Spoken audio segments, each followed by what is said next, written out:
पटना की सड़कों पर खौल उठा गुस्सा, मोदी को गाली और फिर कांग्रेस ऑफिस पर धावा, लाठियां पत्थर और खून से सना पटना। अब सवाल, किसने भड़काई ये आग? पटना में शुक्रवार को लोकतंत्र के नाम पर गुंडागर्दी का तांडव हुआ। प्रधानमंत्री नरेंद्र मोदी को कांग्रेस और राजद की रैली से गाली दी गई और फिर फूटा जन आक्रोश। बीजेपी कार्यकर्ताओं ने कांग्रेस दफ्तर को घेर लिया। नारेबाजी, लाठीचार्ज, पत्थरबाजी और तोड़फोड़ ने सदाकत आश्रम को रणभूमि बना दिया। कांग्रेस नेताओं का आरोप है कि बीजेपी ने प्लान बनाकर हमला किया, गाड़ियों में तोड़फोड़ की, गेट तोड़ा, लाठियां बरसाई।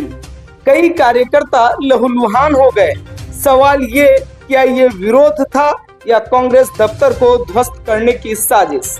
बीजेपी का पलटवार साफ है। प्रधानमंत्री और उनकी दिवंगत माताजी का अपमान बर्दाश्त नहीं। गुस्सा उफान पर था और वो सदाकत आश्रम तक मार्च करते हुए राहुल गांधी और इंडिया गठबंधन के खिलाफ गरजते रहे। मुर्दाबाद, मुर्दाबाद, मुर्दाबाद, मुर्दाबाद, मुर्दाबाद। किसी भी माता का अपमान नहीं सहेगा हिंदुस्तान, किसी भी माता का अपमान नहीं सहेगा हिंदुस्तान। राजद कांग्रेस होश में आओ, होश में आओ, चारा चोर होश में आओ, होश में आओ, होश में आओ, चारा चोर होश में आओ, होश में आओ, होश में आओ। राहुल गांधी मुर्दाबाद, मुर्दाबाद, मुर्दाबाद, राहुल सोनिया मुर्दाबाद, मुर्दाबाद, मुर्दाबाद, लालू यादव मुर्दाबाद, मुर्दाबाद, मुर्दाबाद। इस बवाल के बीच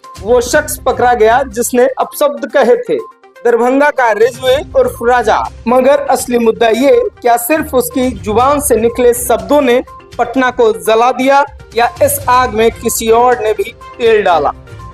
केंद्रीय मंत्री अमित शाह ने कांग्रेस और राहुल गांधी को आड़े लेते हुए कहा, ये हर माँ का अपमान है। 140 करोड़ भारतीय कभी माफ नहीं करेंगे। उन्होंने साफ कहा कि कांग्रेस की राजनीति अब निचलेपन की हदें पार कर चुकी है। कांग्रेस पार्टी ने जो शुरू किया है, देश भर की जनता अचंभित और दुखी होकर इनके कुत्सित प्रयास को देख रही।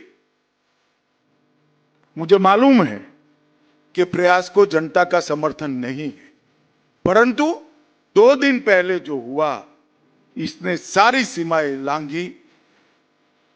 मोदी जी की माता जी का जीवन एक गरीब घर में अपने सभी संतानों को संस्कारित कर कर ऐसे स्तर पर पहुंचा जाए कि बेटा विश्व का नेता बने, ऐसे जीवन को अपशब्दों से बोलना, ये भारत की जनता कभी सहन नहीं कर सकती। और इससे ज्यादा राजनीति में सार्वजनिक जीवन का कोई पतन नहीं। एक ऐसा प्रधानमंत्री जिनको पूरी दुनिया सम्मानित करती, मगर भारत की राजनीति में कांग्रेस के नेता राहुल गांधी ने जिस प्रकार से घृणा और तिरस्कार की नकारात्मक राजनीति की शुरुआत की है, उसका निम्न स्तर का एक प्रदर्शन। तो अब सीधा सवाल, क्या ये कांग्रेस की सुनियोजित उकसाहट थी या बीजेपी का इरादतन प्रहार? कौन है इस सियासी हिंसा का असली गुनहगार? बिहार की सड़कों पर ये खून किसके एजेंडे के लिए बहाया गया? त्रिकाल भारत पूछता है, क्या बिहार की जनता इसे भूलेगी या फिर ये जंग और भी भड़कने वाली है? आपका क्या मानना है? ये सब किसकी साजिश है? एक उकसावे की चाल या जन भावनाओं का फटना? कमेंट कर जरूर बताएं।